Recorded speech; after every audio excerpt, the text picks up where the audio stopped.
आप सभी का फिर से एक बार बहुत बहुत स्वागत है आज के इस इम्पोर्टेंट वीडियो में। आज मैं सॉल्व करने वाला हूँ बिहार शिक्षक भर्ती तीसरे और चौथे चरण का जो एग्ज़ाम है आपका, उसके तैयारी के अंतर्गत सामाजिक विज्ञान का यह प्रैक्टिस सेट है। और यह जो है कक्षा 1 से 12 तक के शिक्षक अभ्यर्थियों के लिए महत्वपूर्ण रहेगा। तो आप किसी भी क्लास के यानी किसी भी वर्ग के परीक्षा के लिए तैयारी कर रहे हो तो आप इसे देख सकते हैं। एक कक्षा 1 से 12 तक के सभी अभ्यर्थी से वीडियो को देख सकते हैं, उनके लिए महत्वपूर्ण रहेगा। प्रैक्टिस सेट देखना बहुत ही महत्वपूर्ण रहता है फ्रेंड्स, क्योंकि इससे आपको आइडिया मिल जाता है कि एग्ज़ाम में क्वेश्चन किस प्रकार के आने वाले हैं। यह सामाजिक विज्ञान का प्रैक्टिस सेट है। आइए स्टार्ट करते हैं। पहला है सामाजिक विज्ञान का सेट आधारित आदि ग्रंथ किस समुदाय का धार्मिक ग्रंथ है। आदि ग्रंथ जो है यह किस समुदाय का धार्मिक ग्रंथ है। तो यह जो है आपका सिख धर्म का है धार्मिक ग्रंथ। किस धर्म का है? सिख धर्म का। और सिख धर्म जो है इसका शुरुआत किसने किया था? तो गुरु नानक देव ने किया था। गुरु नानक देव जो थे ये सिखों के प्रथम गुरु थे। इन्होंने ही सिख संप्रदाय की स्थापना की थी। आदि ग्रंथ जो है यह, और यह पूछा जाए कि आदि ग्रंथ किसकी रचना है, तो आदि ग्रंथ जो है सिखों के 5वें गुरु थे अर्जुन देव, गुरु अर्जुन देव। उन्होंने ही आदि ग्रंथ की रचना किया था। चलिए आगे चलते हैं। अगला प्रश्न है मध्य प्रदेश में भगवान बुद्ध के सम्मान में सम्राट अशोक द्वारा बनवाया गया बौद्ध स्मारक कौन सा है। मध्य प्रदेश में जो स्मारक है जो सम्राट अशोक के द्वारा बनवाया गया था वो कौन सा है? वो तो हो जाएगा सांची स्तूप। सांची का स्तूप जो है यह मध्य प्रदेश में स्थित है।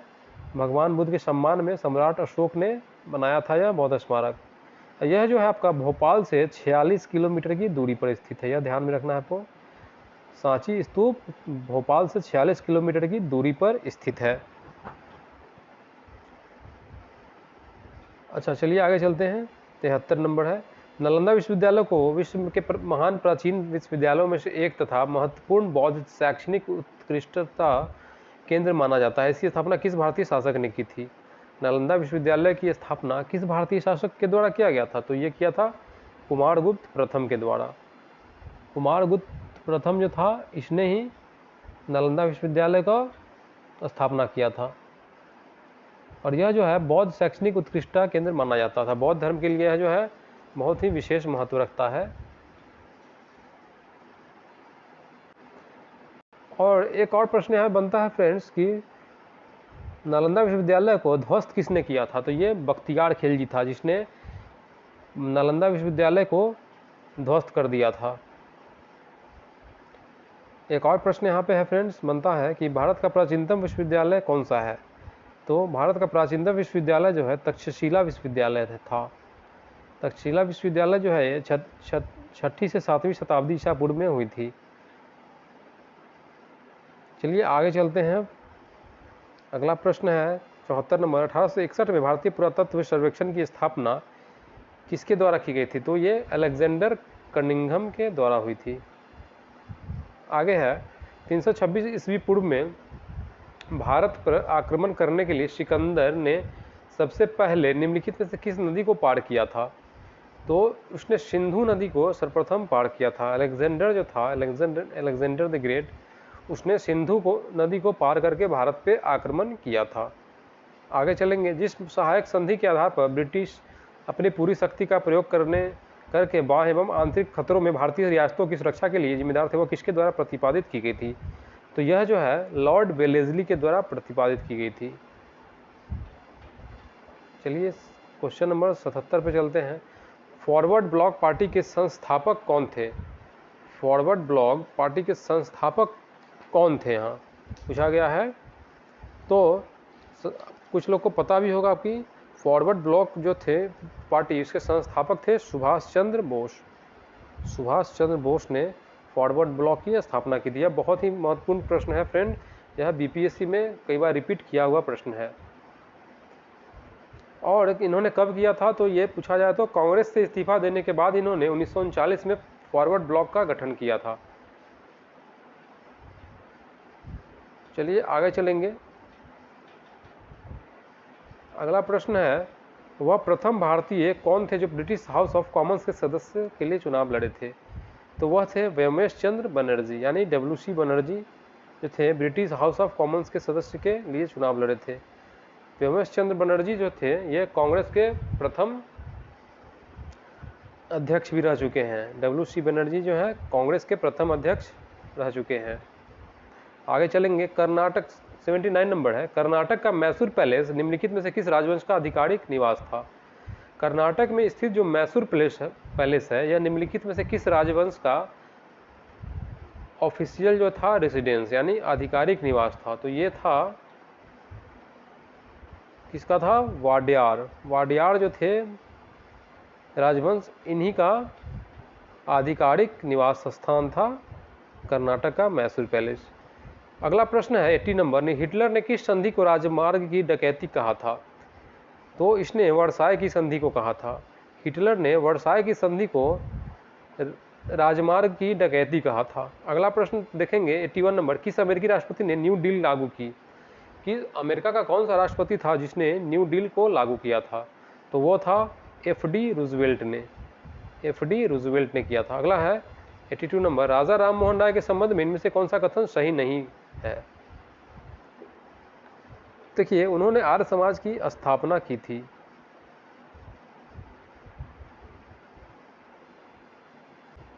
यह जो कथन है ये गलत दिया हुआ है, क्योंकि उन्होंने आर्य समाज की स्थापना नहीं की थी। राजा राम मोहन राय जो थे ये ब्रह्म समाज के संस्थापक थे। राजा राम मोहन राय जो थे ये ब्रह्म समाज के संस्थापक थे। फ्रेंड्स, आपको यह याद रखना है। और आर्य समाज की स्थापना इन्होंने नहीं किया था। आर्य समाज के संस्थापक जो थे वो थे स्वामी दयानंद सरस्वती। स्वामी दयानंद सरस्वती को आर्य समाज का संस्थापक माना जाता है। 1875 ईस्वी में बॉम्बे में आर्य समाज की स्थापना जो है दयानंद सरस्वती के द्वारा किया गया था। 1875 ईस्वी में बॉम्बे में आर्य समाज का स्थापना किया गया था स्वामी दयानंद सरस्वती के द्वारा। आपको ठीक है, याद रखना है इसे। चलिए आगे चलेंगे। अब 1909 में महात्मा गांधी द्वारा लिखित उस पुस्तक का नाम बताया जिसमें यह लिखा था कि यदि भारतीय उनका सहयोग न करे तो ब्रिटिश शासन समाप्त हो जाएगा। 1909 में जो है महात्मा गांधी द्वारा लिखित उस पुस्तक का नाम बताना है जिसमें यह लिखा गया था कि यदि भारतीय उनका सहयोग न करे तो ब्रिटिश शासन समाप्त हो जाएगा। तो यह जो है हिंद स्वराज पुस्तक कौन थी? वह हिंद स्वराज, इसी में इन्होंने लिखा था यह वाक्य। चलिए आगे चलेंगे। कौन सा मुगल स्मारक उस्ताद अहमद लाहौरी द्वारा डिज़ाइन किया गया था? अहमद लाहौरी जो थे उस्ताद, इनके द्वारा कौन सा मुगल स्मारक का डिज़ाइन किया गया था? तो यह जो है आपका ताजमहल का किया गया था। ताजमहल का जो डिज़ाइन किया था वो उस्ताद अहमद लाहौरी ने किया था। यह बहुत इंपॉर्टेंट है, आपको याद रखना है। और इसे 1983 में विश्व धरोहर स्थल घोषित कर दिया गया है ताजमहल को। चलिए आगे देखते हैं। भारत के उस वायसराय का नाम बताइए जिसका संबंध भारतीय स्वतंत्रता संग्राम के दौरान के विवादास्पद इल्बर्ट बिल से था। तो यह जो था लॉर्ड रिपन का, लॉर्ड रिपन जो था इसका ही संबंध था भारतीय स्वतंत्रता संग्राम के विवादास्पद इल्बर्ट बिल से। कौन था? याद रखना है आपको, लॉर्ड रिपन। नेक्स्ट प्रश्न है 86 नंबर, राष्ट्रवाद के प्रचार के लिए समाचार पत्र अल हिलाल का प्रकाशन किसने किया था? अल हिलाल का जो प्रकाशन था वो किसने किया था? तो यह जो है आपका इसके द्वारा किया था मौलाना अबुल कलाम आज़ाद के द्वारा। समाचार पत्र जो अल हिलाल था वो मौलाना अबुल कलाम आज़ाद के द्वारा किया गया था प्रकाशन। नेक्स्ट 87 नंबर है, विश्व भारती की स्थापना किसके द्वारा की थी जो बाद में केंद्रीय विश्वविद्यालय बना? केंद्रीय विश्वविद्यालय बना विश्व भारती। इसका जो स्थापना किया गया था वो किया गया था रविंद्रनाथ टैगोर के द्वारा। विश्व भारती जो है रविंद्रनाथ टैगोर के द्वारा किया गया था प्रकाशन स्थापना। चलिए आगे है 88 नंबर, पुर्तगालियों द्वारा गोवा पर कब्जा कब कर लिया गया था? तो यह किया गया था 1510 में। पुर्तगालियों के द्वारा गोवा पर कब्जा किया गया था 1510 ईस्वी में। आपको याद रखना है, बहुत इंपॉर्टेंट है। चलिए नेक्स्ट है 89 नंबर, बंकिम चंद्र चट्टोपाध्याय द्वारा लिखित राष्ट्रीय गीत वंदे मातरम इनमें से किस उपन्यास का हिस्सा है? तो बहुत इजी प्रश्न है फ्रेंड्स, आनंद मठ का है। बहुत बार रिपीटेड क्वेश्चन है और बहुत इजी है, बहुत लोग जानते भी होंगे। बंकिम चंद्र जो है इन्होंने वंदे मातरम इनमें से किस उपन्यास का हिस्सा लिया था? आनंद मठ किसके द्वारा रचित किया गया है? यह है बंकिम चंद्र चट्टोपाध्याय या बंकिम चंद्र चटर्जी भी ने कहीं कहीं लिखा हुआ मिल सकता है आपको। तो इन्हीं के द्वारा जो है लिखा गया था राष्ट्रीय गीत वंदे मातरम। और यह किस उपन्यास का हिस्सा है? यह जो है किस उपन्यास का हिस्सा है? तो यह जो है आनंद मठ का हिस्सा है।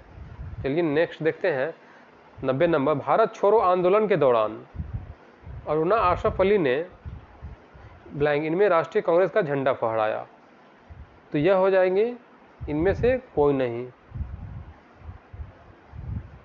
कहाँ पे फहराया था इन्होंने, ये पूछा गया है। तो ये इनमें से किसी जगह पे नहीं बल्कि मुंबई में किया था। मुंबई में फहराया था इन्होंने, मुंबई में, यानी कि अब मुंबई इसका नाम हो गया है। राष्ट्रीय कांग्रेस का झंडा फहराया था मुंबई में। तो सही जवाब हो जाएगा यहाँ उपरोक्त में से कोई नहीं। आगे है 91 नंबर। निम्नलिखित में से कौन सा भारतीय वन्य जीव अभ्यारण्य एशियाई शेरों का निवास स्थान है? एशियाटिक लायंस का निवास स्थान कौन सा वन्य जीव अभ्यारण्य है इसमें से फ्रेंड्स, बताना है आपको। यह है गिर। गिर जो है गुजरात का, यह एशियाटिक लायन के लिए प्रसिद्ध है। और यह जो आपका गुजरात में स्थित है गिर।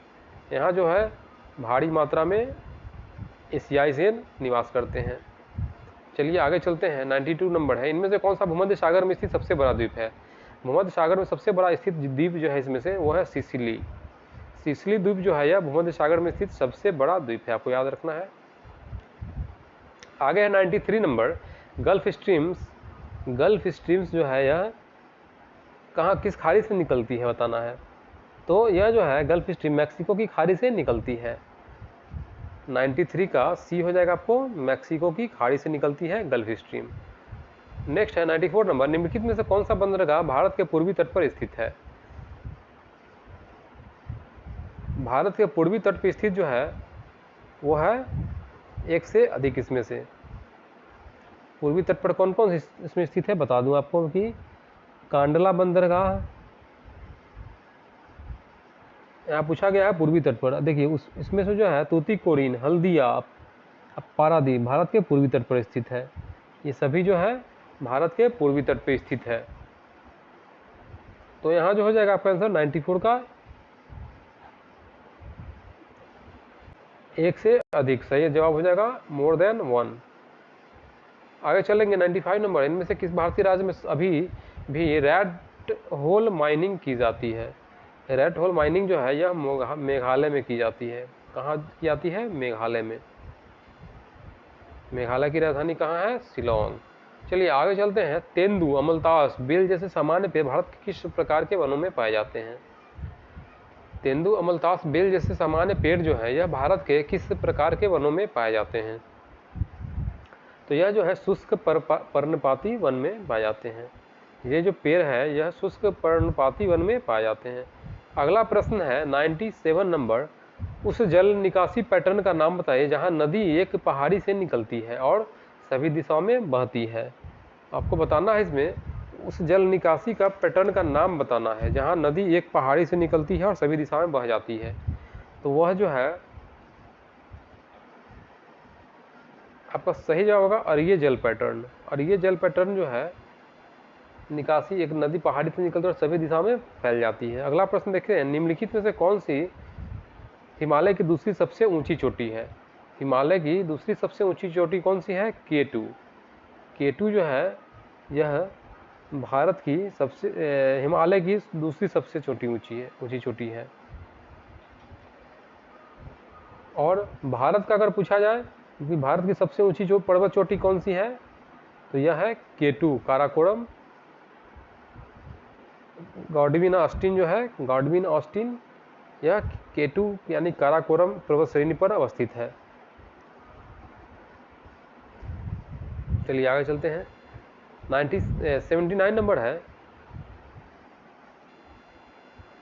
99 नंबर है फ्रेंड्स, 99 नंबर। निम्नलिखित में से कौन से एक पर्वतीय पर्यावरणीय चिंता नहीं है? पर्यावरणीय चिंता इसमें से कौन सी नहीं है? पूछा गया है कि इसमें से कौन जो है पर्यावरण के लिए यानी कि दुष्प्रभाव नहीं करता है, चिंता नहीं है, यानी कि इससे जो दुष्प्रभावित नहीं करेगा पर्यावरण को उसी से चिंता नहीं होगा। देखिए कौन सा नहीं है। देखिए ये तो चिंता है, ये जो है प्लास्टिक के उपभोग और उपयोग में वृद्धि करना, यह पर्यावरण के लिए बहुत ही बड़ा खतरा पैदा करता है। तो यह जो है चिंता है। ग्लोबल वार्मिंग, ये भी जो है चिंता है। ओजोन परत का बढ़ना, यह जो है चिंता नहीं है। चिंता नहीं है पूछा गया है, कौन सा चिंता नहीं है, तो चिंता है ये सब तो चिंता है। प्लास्टिक के उपयोग में वृद्धि, ग्लोबल वार्मिंग में वृद्धि, ये जो है चिंता है। लेकिन यहाँ ओजोन परत का बढ़ना जो है यह चिंता नहीं है, क्योंकि ओजोन परत जो है बहुत ही लाभकारी है पृथ्वी के लिए। ओजोन परत जो है फ्रेंड्स, यह सही जवाब होगा यहाँ आपका, क्योंकि ओजोन परत का बढ़ना जो है यह कोई चिंता की बात नहीं है, यह बहुत ही अच्छा है। क्योंकि अल्ट्रावायलेट रेज जो हैं, जो पराबैंगनी किरणें होती हैं, उन्हें ओजोन परत ही पृथ्वी पे आने से नुकसानदायक होता है। अल्ट्रावायलेट किरणें जो हैं वह पराबैंगनी किरणें, यह मानव के स्किन के लिए खतरा पैदा करता है, या जो है चर्म रोग को पैदा कर सकता है। इसलिए ओजोन परत जो है पृथ्वी के चारों ओर एक सुरक्षा कवच के रूप में है, जो कि पराबैंगनी किरणें को, अल्ट्रावायलेट रेज को रोकता है। यह फायदेमंद है पृथ्वी के लिए ओजोन परत का बढ़ना।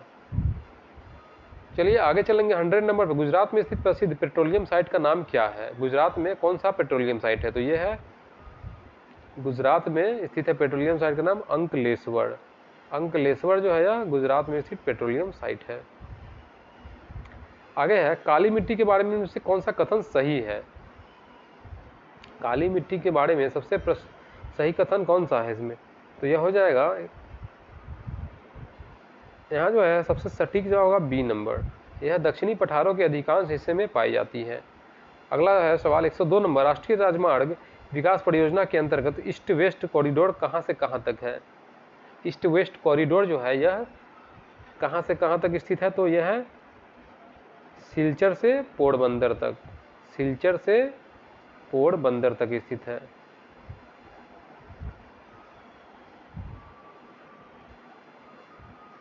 और एक प्रश्न यहाँ पे और बनता है कि नॉर्थ साउथ कॉरिडोर कहाँ पे स्थित है? तो ये आपका हो जाएगा श्रीनगर से कन्याकुमारी। श्रीनगर जो है कश्मीर में है। श्रीनगर से कन्याकुमारी तक जो है दक्षिण उत्तर दक्षिण कॉरिडोर स्थित है। और पूर्व पश्चिम यहाँ पूछा गया है, तो यह है सिलचर से पोरबंदर तक।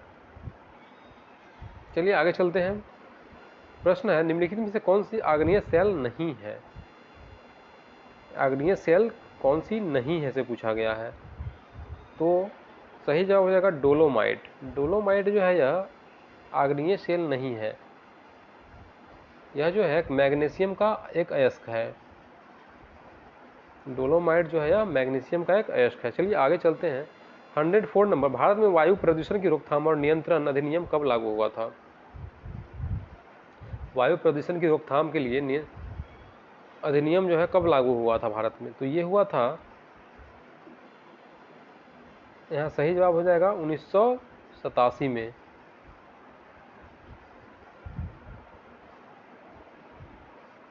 सॉरी फ्रेंड्स, सही जवाब होगा 1981 में। भारत में जो है 1981 में जो है प्रदूषण की रोकथाम और नियंत्रण के लिए अधिनियम 1981 में लागू हुआ था। 1981 में। और जो कि ऑप्शन में आपको नहीं मिल रहा है देखने को, तो सही जवाब होगा इनमें से कोई नहीं। अगला प्रश्न है, कौन सी नहर प्रशांत महासागर को अटलांटिक महासागर से जोड़ती है? कौन सा महासागर जो है प्रशांत महासागर को अटलांटिक महासागर से जोड़ती है?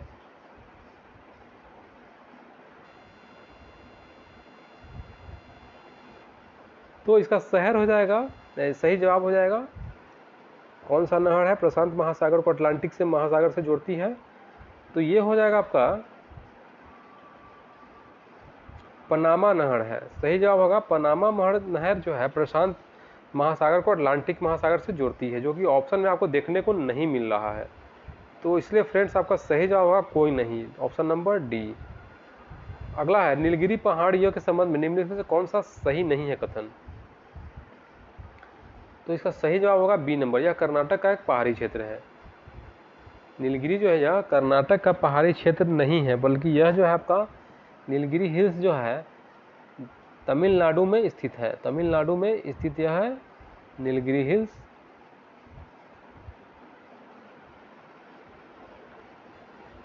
आगे चलते हैं, बाड़ी दोआब के बीच का क्षेत्र है, 107 नंबर हो जाएगा।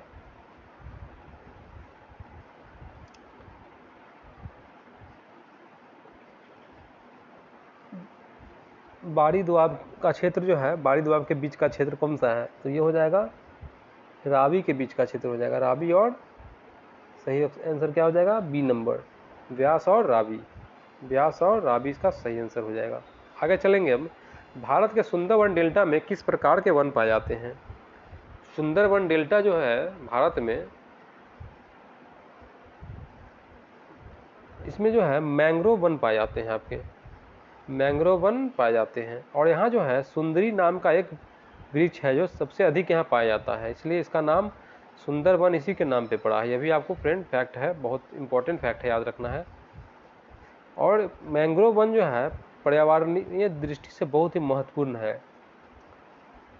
तो इसका सही आपका आंसर होगा ऑप्शन नंबर सी। मैंग्रोव वन जो है सुंदरवन डेल्टा में पाए जाते हैं। आगे है 109 नंबर, निम्नलिखित में से किस राज्य का सीमा बांग्लादेश का साथ लगती है। निम्न में से किस राज्य की सीमा जो है बांग्लादेश के साथ लगती है, किस राज्य की सीमा बांग्लादेश के साथ लगती है इनमें से, तो यहाँ आपका ऑप्शन सही होगा डी नंबर,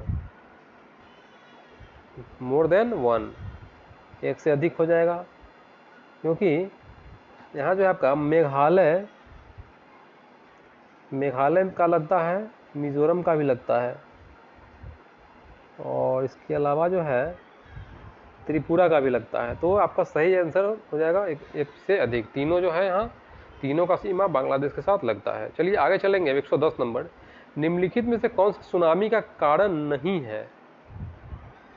सुनामी का कारण इसमें से क्या नहीं है, मृदा अपरदन। मृदा अपरदन जो है यह सुनामी का कारण नहीं है। नेक्स्ट देखेंगे, नेक्स्ट क्वेश्चन है 111 नंबर, भारत सरकार की किस योजना के अंतर्गत गरीबी रेखा से नीचे जीवन यापन करने वाले बीपीएल परिवारों को एलपीजी का सिलेंडर वितरित किया जाता है। कौन सा योजना है यह, तो यह है उज्ज्वला योजना। बहुत ही इंपॉर्टेंट क्वेश्चन है यह जो है आपका उज्ज्वला योजना है। इसके अंतर्गत जो है बीपीएल परिवार जो भी है, यानी बिलो पॉवर्टी लाइन, उनको एलपीजी की सुविधा प्रदान की जाती है। चलिए नेक्स्ट सवाल पे चलेंगे, 112 नंबर, निम्नलिखित में से उस उद्योग का चयन करें जिसमें माल का उत्पादन घर में होता है। माल का उत्पादन कौन से उद्योग में घर में ही हो जाता है, ये हो जाएगा कुटीर उद्योग। लघु उद्योग जो है कुटीर उद्योग, इसमें माल का उत्पादन जो है घर में ही होता है। आगे है 113 number, NSE national stock exchange of India का मुख्यालय कहाँ पे है, तो यह जो है मुंबई में है। National stock exchange of India का मुख्यालय मुंबई में स्थित है। नेक्स्ट क्वेश्चन है 114 नंबर, निम्नलिखित में से किस प्रकार की अर्थव्यवस्था में उत्पादन के कारक एकाधिकार में होते हैं। उत्पादन के कारक जो है एक अधिकार में होते हैं, तो यह हो जाएगा आपका पूंजीवादी। पूंजीवादी यानी कि कैपिटलिस्ट, कैपिटलिस्ट कहते हैं इंग्लिश में पूंजीवादी को। आगे है भारतीय अर्थव्यवस्था है, कैसी अर्थव्यवस्था है, तो यह है मिश्रित अर्थव्यवस्था, यानी कि मिक्स्ड इकोनॉमी। भारत की जो अर्थव्यवस्था है वो है मिक्स्ड इकोनॉमी है, यानी कि मिश्रित अर्थव्यवस्था है। यह आपको याद रखना है, यह जो है इंपॉर्टेंट रहेगा आपके एग्जाम के लिए, इकोनॉमिक का बहुत ही इंपॉर्टेंट फैक्ट है यह।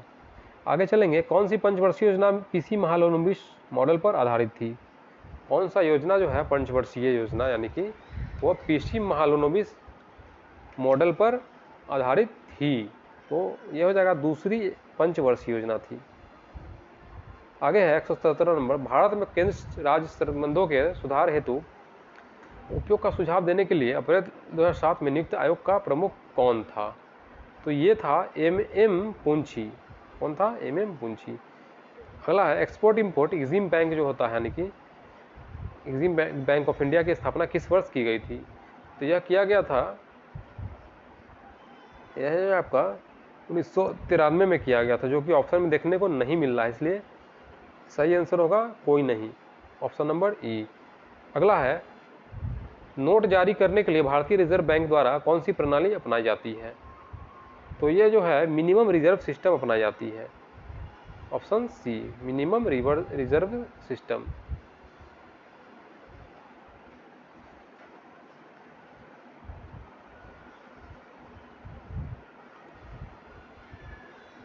इसके देखिए इसका किस तरह किया जाता है कि न्यूनतम भंडारण प्रणाली में 200 करोड़ रुपए के स्वर्ण और विदेशी मुद्रा का भंडार हमेशा बनाए रखा जाता है, जिसमें कम से कम जो है लगभग 115 करोड़ रुपए का स्वर्ण भंडार होना चाहिए। आरबीआई के द्वारा ही 1 रुपए के नोट को छोड़कर सभी प्रकार के नोट जारी किया जाता है। भारत में 1 रुपए के नोट को छोड़कर जितने भी प्रकार के सभी नोट हैं उसको जारी कौन करता है, तो आरबीआई। और 1 रुपए का जो नोट है उसका वो जारी किया जाता है वित्त मंत्रालय के द्वारा, फाइनेंस मिनिस्ट्री के द्वारा किया जाता है। और इसमें वित्त सचिव का साइन होता है 1 रुपए के नोट में। और इसके अलावा जितने भी भारत में चलने वाले नोट है इसमें किसका साइन होता है, रिजर्व बैंक ऑफ इंडिया के गवर्नर का। रिजर्व बैंक ऑफ इंडिया के गवर्नर का साइन होता है सभी प्रकार के नोट में 1 रुपए के नोट को छोड़कर। और आरबीआई ही नोट जारी करता है सभी प्रकार का 1 रुपए के नोट को छोड़कर।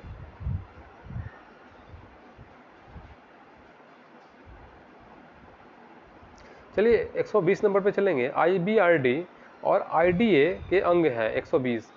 आईबीआरडी और आईडीए के विश्व बैंक के अंग है। किसके अंग है, विश्व बैंक के। आईबीआरडी और आईडीए जो है यह विश्व बैंक के बॉडीज हैं, यानी कि अंग है।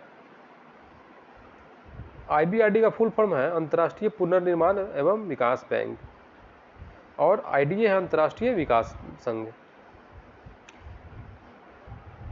चलिए आगे चलते हैं। भारत में अधिकांश क्रोमाइट भंडार कहाँ पे पाए जाते हैं? अधिकांश जो क्रोमाइट के भंडार है वो ओडिशा में पाए जाते हैं, ओडिशा में। अगला है 122 नंबर। देखिए क्रोमाइट जो है कहाँ पाए जाते हैं, ओडिशा में सबसे अधिक मात्रा में। अगला है ब्लैंक को औद्योगिक कृषि भी कहा जाता है। इसका हो जाएगा गहन खेती। गहन खेती यह जो है इसको औद्योगिक कृषि भी कहा जाता है। चलिए आगे चलते हैं। The journal of employment interest and money of employment interest and money नामक पुस्तक के लेखक कौन है? तो यह है John Maynard Keynes. John Maynard Keynes है। नेक्स्ट है नेस्कॉम का पूर्ण रूप क्या होता है? नेस्कॉम जो है इसका पूर्ण रूप क्या है? तो इसका हो जाएगा national association of software and services companies. सही आंसर होगा option number C, national association of in software and services company. ये हो जाएगा आपका ऑप्शन नंबर सी, सही आंसर हो जाएगा। अगला सवाल 125 नंबर। प्रधानमंत्री किसान सम्मान निधि पीएमकेएसएस के तहत 2 हेक्टेयर तक स्वामित्व वाले किसानों को प्रतिवर्ष प्रदान की जाने वाली राशि कितनी है? तो यह राशि जो है यह है 6,000 रुपये। प्रति वर्ष जो है 6,000 रुपये प्रदान की जाती है इसके तहत। अगला है इनमें से कौन भारतीय रिजर्व बैंक के पहले भारतीय गवर्नर थे? आरबीआई के पहले भारतीय गवर्नर कौन थे इसमें? ये थे सीडी देशमुख। सीडी देशमुख जो थे ये भारत के प्रथम भारतीय गवर्नर थे, भारतीय रिजर्व बैंक के, यानी कि आरबीआई के प्रथम गवर्नर थे सीडी देशमुख। नेक्स्ट क्वेश्चन है भारत की प्रथम पंचवर्षीय योजना का मुख्य केंद्र बिंदु क्या था? भारत की प्रथम पंचवर्षीय योजना का मुख्य केंद्र बिंदु क्या था? तो ये था बी नंबर, कृषि पर ध्यान देने के साथ प्राथमिक क्षेत्र का विकास। कृषि पर ध्यान देने के साथ प्राथमिक क्षेत्र का विकास। अगला है भारतीय स्टेट बैंक एसबीआई की स्थापना वर्ष कब हुई थी? भारतीय स्टेट बैंक एसबीआई की स्थापना कब हुई थी? तो यह जो हुआ था 1806 में हुआ था। एसबीआई की स्थापना 1806 ईस्वी में हुआ था। नेक्स्ट क्वेश्चन है 11वीं पंचवर्षीय योजना में ब्लैंक हस्तशिल्प हो जाएगा। यहाँ हस्तशिल्प से संबंधित कारीगरों को सपोर्ट एंड सर्विसेज स्कीम के द्वारा सहयोग दिया गया था। नेक्स्ट है पहली बार किस योजना के तहत निजी क्षेत्र को सार्वजनिक क्षेत्र वरीयता दी गई थी? किस योजना के तहत जो है निजी क्षेत्र को सार्वजनिक क्षेत्र पर वरीयता दी गई थी? तो इसका सही आंसर आपका हो जाएगा 7वीं पंचवर्षीय योजना। 7वीं पंचवर्षीय योजना के तहत जो है निजी क्षेत्र को ज़्यादा महत्व दिया गया था सार्वजनिक क्षेत्र के मुकाबले में। निजी क्षेत्र को सार्वजनिक क्षेत्र पर वरीयता दी गई थी। नेक्स्ट है स्वतंत्रता के बाद भारत के संविधान सभा के अध्यक्ष कौन थे? स्वतंत्रता के बाद भारत की संविधान सभा के अध्यक्ष कौन थे? तो ये थे डॉक्टर राजेंद्र प्रसाद। संविधान सभा के अध्यक्ष डॉक्टर राजेंद्र प्रसाद थे। चलिए आगे बढ़ते हैं। निम्नलिखित में से कौन कैबिनेट मंत्री नहीं है? तो ये कैबिनेट मंत्री कौन नहीं है? रक्षा मंत्रालय में राज्य मंत्री। रक्षा मंत्रालय में राज्य मंत्री जो है ये कैबिनेट मंत्री नहीं होते हैं।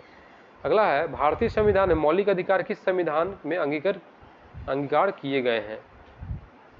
तो ये हो जाएगा संयुक्त राज्य अमेरिका में। संयुक्त राज्य अमेरिका से यह लिया गया है। मौलिक अधिकार को जो है किस संविधान से अंगीकार किए गए हैं? किस संविधान से यानी कि लिए गए हैं? तो ये संयुक्त राज्य अमेरिका के संविधान से इसको लिया गया है। अगला सवाल है 134वां नंबर देख लेते हैं। निम्नलिखित में से कौन सा प्रावधान 1947 के भारतीय स्वतंत्रता अधिनियम का एक हिस्सा था? कौन सा था? तो यह जो है भारत के 2 भागों में विभाजित किया जाएगा। निम्नलिखित में से पूछा गया है कौन सा प्रावधान 1947 के भारतीय स्वतंत्रता अधिनियम का एक हिस्सा था? तो यह जो है 1947 में भारत को 2 भागों में विभाजित किया जाएगा, यानी कि भारत और पाकिस्तान का जो विभाजन हुआ था इसी के अंतर्गत में हुआ था। आगे बढ़ेंगे। 135वां नंबर है, निम्नलिखित में से किस राज्य की लोकसभा में 1 से अधिक सीट है? किस राज्य की लोकसभा में 1 से अधिक सीट है? तो इसका सही आंसर आपका होगा मेघालय। मेघालय में जो है लोकसभा में 1 से अधिक सीट है। मेघालय में लोकसभा की 2 सीटें हैं। चलिए आगे बढ़ेंगे हम। भारतीय संविधान में पंचवर्षीय योजना का प्रावधान किस देश से लिया गया है? पंचवर्षीय योजना का प्रावधान जो है किस देश के संविधान से लिया गया था? तो यह हो जाएगा यूएसएसआर के, सोवियत संघ रूस से यह लिया गया था। चलिए आगे बढ़ेंगे। 137वां नंबर है, 1973 में केशवानंद भारती किस केस में इस सवाल को उठाया गया था कि प्रस्तावना को क्या किया संशोधित किया जा सकता है? सही होगा बी नंबर। नेक्स्ट है, एकात्मक राज्यों में केंद्र सरकार सभी सरकारी कार्य करती है। आगे है, भारत में सर्वप्रथम कम्युनिस्ट सरकार किस राज्य में बनी थी? तो सबसे पहले जो है यह केरल में बनी थी। कम्युनिस्ट सरकार जो है केरल में बनी थी। अगला प्रश्न है 140वां नंबर देखेंगे अब। संविधान के भाग 6 में अनुच्छेद राज्य विधान मंडल से संबंधित है। तो यह जो है 168 से 212 में संबंधित है।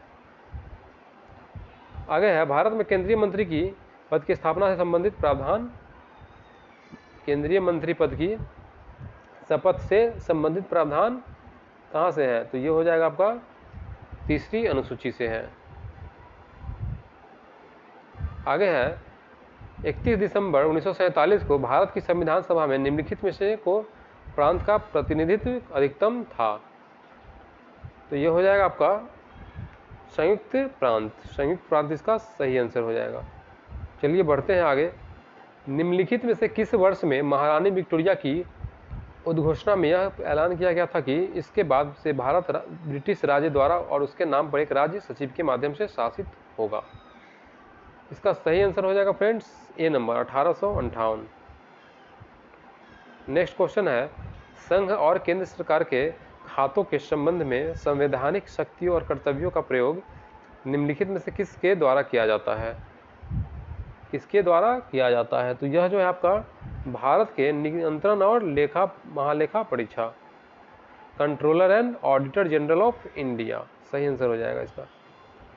नेक्स्ट क्वेश्चन है, अनुच्छेद 78 के अंतर्गत मंत्रिपरिषद के सभी निर्णयों के बारे में इनमें से कौन सा राष्ट्रपति को सूचित करेगा?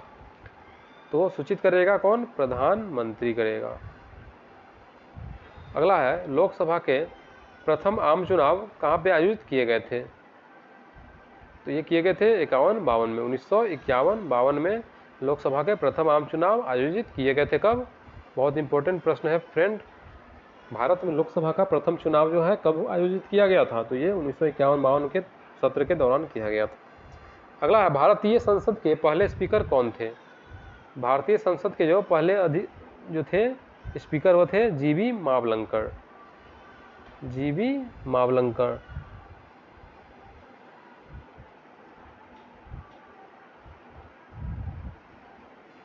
चलिए आगे चलते हैं।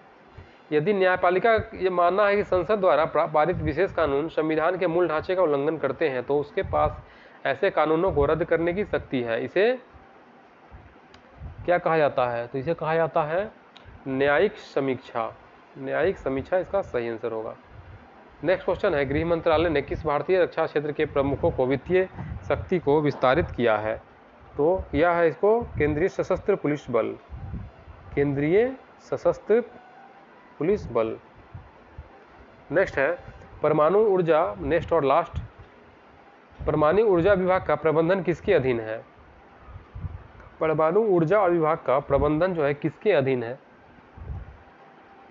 तो यह हो जाएगा प्रधानमंत्री के कार्यालय के अधीन होता है। यह प्रधानमंत्री कार्यालय के अधीन जो है परमाणु ऊर्जा विभाग का प्रबंधन होता है। सही आंसर होगा ऑप्शन नंबर सी। तो फ्रेंड्स यह था बहुत ही इंपॉर्टेंट प्रैक्टिस सेट था सभी वर्गों के लिए, यानी कि 1 से 12 के शिक्षक अभ्यर्थियों के लिए। तीसरे और चौथे चरण का जो शिक्षक बहाली बिहार शिक्षक बीपीएससी टीआरई होने वाला है, 3rd फेज 4th फेज का, इसके लिए यह वीडियो बहुत इंपॉर्टेंट रहने वाला है। उम्मीद है आप लोगों ने इसे पूरा आवाज़ किया होगा लास्ट तक। फ्रेंड्स मिलते हैं अपने अगले वीडियो में। हाँ, एक रिक्वेस्ट है फ्रेंड कि जिन्होंने चैनल सब्सक्राइब नहीं किया है प्लीज़ चैनल सब्सक्राइब कर ले, इससे मुझे मोटिवेशन मिलता है। जितना आप लोग लाइक कीजिएगा, सब्सक्राइब कीजिएगा, उतना मेरा मोटिवेशन बढ़ता है। तो आपका एक मोटिवेशन मेरे लिए बहुत ही, सब्सक्रिप्शन जो है आपका बहुत इंपॉर्टेंट है मेरे लिए। प्लीज़ सब्सक्राइब कीजिए चैनल को, साथ ही लाइक कर दें और साथ ही अपने फ्रेंड्स और सर्कल में शेयर भी कर दें। तो फिर मिलते हैं फ्रेंड्स अगले वीडियो में। Thanks for watching. जय हिंद।